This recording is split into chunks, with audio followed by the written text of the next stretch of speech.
there was a gear missing from non-conference that I think by virtue of just having Jim Harbaugh back, this program's going to pick up some steam.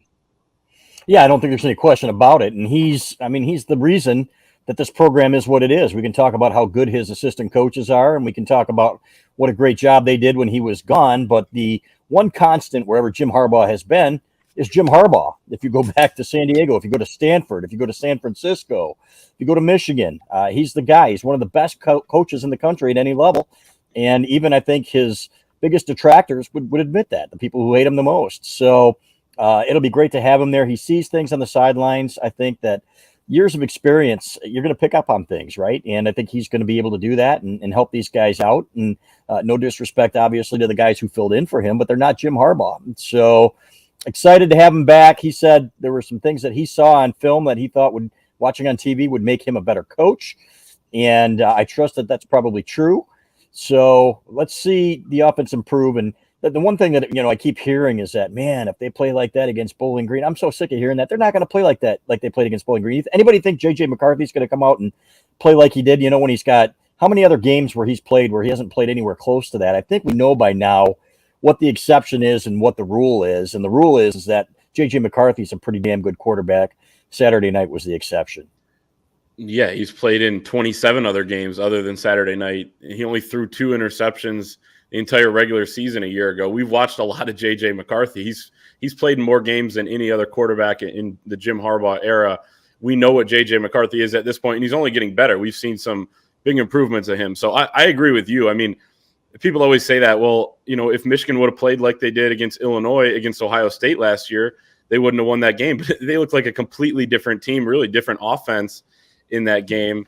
Even with some moving pieces and injuries and everything like that. So if Michigan played like they did against UNLV, against Bowling Green, we wouldn't even be talking about this.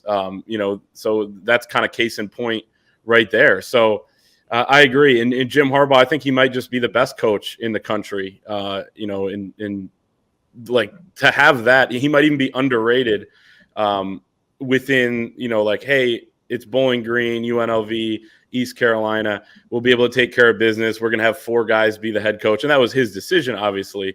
But, just the fact that there were some clunkiness at times. I mean, Mike Hart put in the wrong quarterback one time. It's not that easy to be the head coach, and Jim Harbaugh's a great one. So I think it's going to make an impact. And if nothing else, these players are going to be excited to get back out there with him. Blake Corum talked about that today. So, I think we'll see a much better effort against Rutgers because, like you said, CB, I mean, that was basically the aberration was the Bowling Green game. We will most certainly be talking about the J.J. McCarthy interceptions, maybe in our next segment. That's a little tease for you. But something I thought was interesting what Harbaugh said, and I don't know how much I believe this or not, but he thinks that, just from his view, obviously watching on TV, watching from a computer as he did while he was traveling over the weekend, I think something that he saw is that the players, this group may have just been striving for a little too much perfection instead of just playing the game. This week, I thought a lot of the errors they made, especially those J.J. McCarthy interceptions, were just forcing it, just trying to make a play that wasn't there. I'll stop short of saying they were coasting through games, but it just feels like, when you hear all week that you're a 36-point favorite, 37.5-point favorite, 40.5-point favorite, you want to also win for Jim Harbaugh and be impressive for Jim Harbaugh.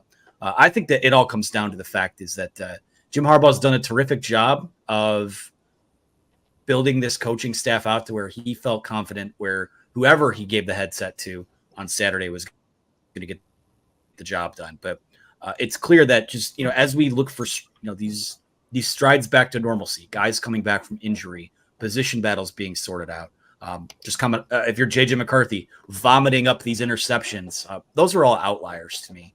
And we'll talk about that a little bit in the next segment. But what do you make of Jim Harbaugh saying that maybe the reason that some of this wasn't maybe as ironed out as people wanted it to be was, I think those guys are maybe a little too amped up, or, on the other side of it, maybe a little too carefree. I think they were bored, frankly, honestly. And some guys were being protective, I think. I think Blake Corum was running to not get hurt in a couple of the first games. And that's not a slam on him. It is completely to be expected when you have major knee surgery. So I think guys were trying a little bit too hard in other areas, and some other guys were just like, all right, let's get this crap over with. Maybe some guys on the offensive line, and let's get to the games that really matter. And that's where we are now. And I wrote this in a column today. It might be a blessing in disguise, and I'm not one to put lipstick on a pig, as you guys know. I'm going to call it like I see it. But last year, right, they just hammered everybody they played in the non-conference season. Then they get to Maryland, which is the first time that you finally have decent competition, or at least competition that should be on the field with you. And it took them a little while to get used to that. I think Rutgers is going to have their full attention now because of this last game. And it's like Jim Harbaugh said, because everybody's saying, hey, you're not living up to expectations. You're not beating these teams by 40 points. And Jamie J. McCarthy's going to come back. He's going to be pissed off. I don't think there's any question about it, and feel like he's got something to prove, even though he really doesn't have anything to prove to anybody. I think that's the way he's going to feel. So to me, it wouldn't surprise me at all if they came out and played their best game of the year. We saw the running game get going. We saw J.J. McCarthy have a great game. Hopefully they get some of these defensive backs back. We keep hearing about it, guys, from not just from the coaches, okay? We're talking about families. We're talking about, in some cases, the kids themselves and what they're saying. We're coming back next week, so on and so forth. So they need to get Will Johnson back. They need to get Rod Moore back as well. That's going to help make an elite defense even more elite, because you know what? Those are Rod Moore and Will Johnson are two of the best players in college football at their positions. So hopefully we see everything come together on Saturday.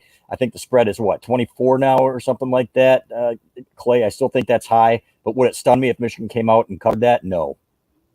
Oh, not at all. And it opened at 31. So, people probably betting it down, but we'll see on that. I think, Anthony, to answer your question, I think it's just kind of more human nature than anything. You play these games, and there are a lot of guys that have played a lot of football here. They've been on big stages, and maybe like you said, CB, they lost a little bit of interest. They lost a little bit of focus. I think we definitely saw that. Not that JJ that was the direct result, but it was lack of focus a little bit on some of his plays. And it wasn't just the interceptions either.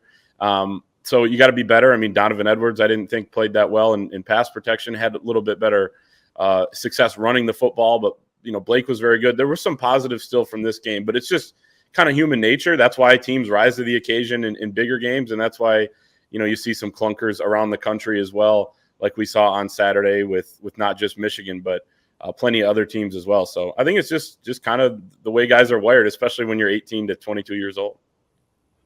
Yeah, and the only thing I would really, I don't want to say be concerned about, it's a habit you don't want to develop is, the ability to turn it on or turn it off, depending on what your engagement or give a crap level is that day. And I don't think that's an issue with this team. I think that Big Ten play will unlock that from them, their full potential. We know they're much better than what we've seen for a lot of the first 3 weeks of the season. To be honest, and I said this Saturday night, I felt like the game that they played Saturday might have come a week early. I thought maybe it might be that Rutgers game, because that team is physical, because that team has played them tough. And those two things are still very much true. And it could still be a competitive game on Saturday. But, I do think that that was kind of a wake-up call. And Jim Harbaugh is kind of coming back at the perfect time.